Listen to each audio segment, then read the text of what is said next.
राधे राधे। जय श्री कृष्णा। रेणु पाठक चैनल में आपका स्वागत है। कृष्ण माघ मास की प्रातः काल बेला में आप सबका स्वागत है। ये समय है आंतरिक ऊर्जा को सचेत करने का। ये समय है अपनी आध्यात्मिक साधना को सशक्त करने का, परम भगवान श्री विष्णु के साथ अपने हृदय के तार जोड़ने का। तो चलिए इस परम मंगलमय और शुभ समय में आरंभ करते हैं हमारी उसी माघ मास की पौराणिक कथाओं की कथा यात्रा को। आइए आज की माघ मास कथा का श्रवण करते हुए आरंभ करते हैं आज की कथा का। माघ मास की पौराणिक कथा श्रृंखला में इस समय हम श्रवण कर रहे हैं ऋषि मार्कंडेय की कथा। और उसकी पिछली कड़ी में हमने सुना था कि किस प्रकार धर्मात्मा मृकुंडु के पुत्र मार्कंडेय जब 16 वर्ष की आयु तक पहुंच जाते हैं तो उन्हें ज्ञात होता है कि अब उनकी आयु शेष नहीं रह गई। और इस कारण से अपने माता पिता को चिंतित देखकर वे उनके माता पिता से कहते हैं कि हे पिताश्री, आप मेरे लिए शोक ना करें। महादेव जी से ऐसी प्रार्थना करूंगा कि वे मुझे अभिष्ट वर अवश्य प्रदान करेंगे। बस इतना कहकर माता पिता की आज्ञा लेकर मार्कंडेय जी दक्षिण समुद्र के तट पर चले गए। वहाँ विधि पूर्वक अपने ही नाम से एक शिवलिंग स्थापित किया। तीनों समय स्नान करके वे भगवान शिव की पूजा अर्चना करने लगे और पूजा के अंत में स्तोत्र पढ़कर नृत्य करते थे। उस स्तोत्र से एक ही दिन में भगवान शंकर संतुष्ट हो गए। मार्कंडेय जी ने बड़ी भक्ति के साथ उनका पूजन किया। जिस दिन उनकी आयु समाप्त होने वाली थी उस दिन शिव जी की पूजा में संलग्न होकर वे ज्यों ही स्तुति करने के लिए उद्यत हुए, उसी समय मृत्यु को साथ लिए साक्षात काल उन्हें लेने के लिए आ पहुंचा। उसके गोलाकार नेत्र किनारे की ओर से लाल दिखाई दे रहे थे। सांप और बिच्छू उसके रोम थे। बड़ी बड़ी दाढ़ों के कारण उसका मुख अत्यंत विकराल जान पड़ता था। वो काजल के समान काला था।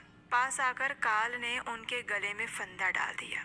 गले में बहुत बड़ा फंदा लग जाने पर मार्कंडेय जी ने कहा, हे महामते काल, मैं जब तक जगदीश्वर शिव के मृत्युंजय नामक महास्तोत्र का पाठ पूरा ना कर लूं, तब तक मेरी प्रतीक्षा करो। मैं शिव जी की स्तुति किए बिना कहीं नहीं जाता हूँ, भोजन और शयन तक नहीं करता। ये मेरा निश्चित व्रत है। संसार में जीवन, स्त्री, राज्य और सुख भी मुझे उतना प्रिय नहीं है जितना कि ये शिव जी का स्तोत्र है। यदि मैंने इस विषय में कोई असत्य बात ना कही हो तो इस सत्य के प्रभाव से भगवान महेश्वर सदैव मुझ पर प्रसन्न रहे। मार्कंडेय जी की ये बात सुनकर काल ने हंसते हुए उनसे कहा, हे ब्रह्मन, मालूम होता है तुमने पूर्व काल से निश्चित की हुई बड़े बूढ़ों की ये बात नहीं सुनी है। जो मूढ़ बुद्धि मानव आयु के प्रथम भाग में धर्म का अनुष्ठान नहीं करता, वो वृद्ध हो जाने पर साथियों से बिछड़े हुए राही की भांति पश्चाताप करता है।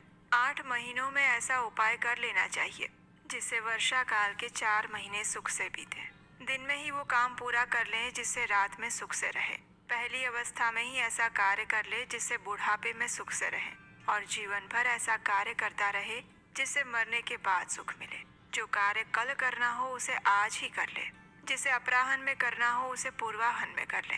काल इस बात की प्रतीक्षा नहीं करता कि इस पुरुष का काम पूरा हुआ है या नहीं हुआ, ये कार्य कर लिया या बाकी है, और इस कार्य का कुछ अंश हो गया है और कुछ बाकी है। इस प्रकार की इच्छाएं करते हुए पुरुष को काल सहसा आकर दबोच लेता है।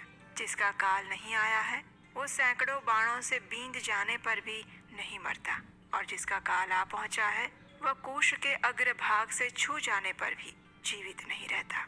मैं हजारों चक्रवर्ती राजाओं और सैकड़ों इंद्रों को भी अपना ग्रास बना चुका हूँ। अतः इस विषय में तुम्हें क्रोध नहीं करना चाहिए, जिसका प्रयास कभी विफल नहीं होता। ऐसे काल के ऐसे वचन सुनकर शिव जी की स्तुति में रहने वाले मार्कंडेय जी ने कहा, हे काल, भगवान शिव की स्तुति में लगे रहने वाले पुरुषों के कार्य में जो लोग विघ्न डालते हैं वे शीघ्र ही नष्ट हो जाते हैं, और इसीलिए मैं तुम्हें मना कर रहा हूँ, मत करो ऐसा। जैसे राजा के सिपाहियों पर राजा ही शासन करता है, दूसरा कोई नहीं, उसी प्रकार शिव जी के भक्तों का परमेश्वर शिव ही शासन कर सकते हैं। भगवान शंकर के सेवक पर्वतों को भी विदीर्ण कर डालते हैं, समुद्रों को भी पी जाते हैं, और पृथ्वी और अंतरिक्ष को भी हिला देते हैं। इतना ही नहीं, वे ब्रह्मा और इंद्र को भी तिनके के समान समझते हैं। भला उनके लिए कौन सा कार्य दुष्कर है? भगवान शिव के भक्तों पर मृत्यु, ब्रह्मा, यमराज, यमदूत और दूसरे कोई भी अपना प्रभुत्व नहीं स्थापित कर सकते। हे काल, क्या तुमने मनीषी पुरुषों का ये वचन नहीं सुना है कि शिव भक्त मनुष्यों पर कहीं भी आपत्ति नहीं आती? ब्रह्मा आदि सभी देवता क्रुद्ध हो जाए तो भी वे उन्हें मारने की शक्ति नहीं रखते।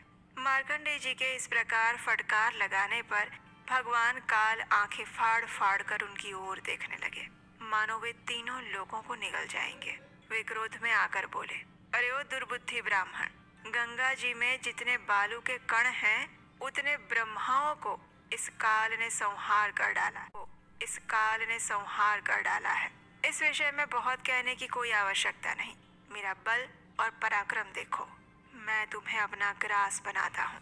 तुम इस समय जिनके दास बने बैठे हो, वे महादेव मुझसे तुम्हारी रक्षा करे तो सही, मैं भी देखता हूँ।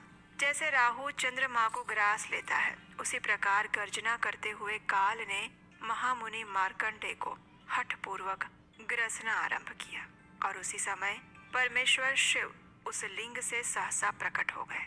उनकी अवस्था, उनका रूप सब कुछ अवर्णनीय था। मस्तक पर अर्धचंद्राकार मुकुट शोभा पा रहा था। ओंकार भरकर मेघ के समान प्रचंड गर्जना करते हुए उन्होंने तुरंत ही मृत्यु की छाती में लात मारी। मृत्युदेव उनके चरण प्रहार से भयभीत होकर दूर जा गिरे।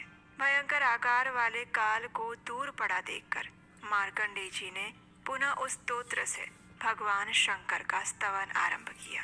बुद्धिमान मार्कंडेय के द्वारा इस प्रकार स्तुति करने पर महादेव जी ने उन्हें अनेक कल्पों तक की असीम आयु प्रदान की और इस प्रकार देवादिदेव महादेव जी के प्रसाद से अमरत्व पाकर महातेजस्वी मार्कंडेय ने बहुत सारे प्रलय के दृश्य देखे। वरदान पाने के बाद महामुनि मार्कंडेय ने पुनः अपने आश्रम में लौटकर माता पिता को प्रणाम किया और फिर उन्होंने भी पुत्र का अभिनंदन किया। उसके बाद मार्कंडेय जी तीर्थ यात्रा में प्रवृत्त होकर सदैव इस पृथ्वी पर विचरण करने लगे। यमराज भी भगवान शंकर की स्तुति करके अपने लोक में वापस चले गए। कथा का समापन करते हुए वशिष्ठ ऋषि ने कहा, हे राजन, मृगशृंग मुनि सदैव माघ स्नान किया करते थे और उसी के महात्म्य से उनकी संतान इस प्रकार सौभाग्यशालिनी हुई। जो भी मनुष्य प्रत्येक माघ मास में प्रातःकालीन स्नान करते हैं, भगवान श्री हरि की पूजा उपासना करते हैं, उन्हें विशेष आध्यात्मिक फल और बल प्राप्त होता है। और इसी के साथ हमारी आज की माघ मास की कथा को हम यहीं पर विराम देते हैं। इसी कथा श्रृंखला की अगली कड़ी के साथ हम मिलेंगे कल प्रातःकाल। अगर आपको ये कथा अच्छी लगी हो तो लाइक करें, शेयर करें, कमेंट में राधे राधे जरूर लिखें।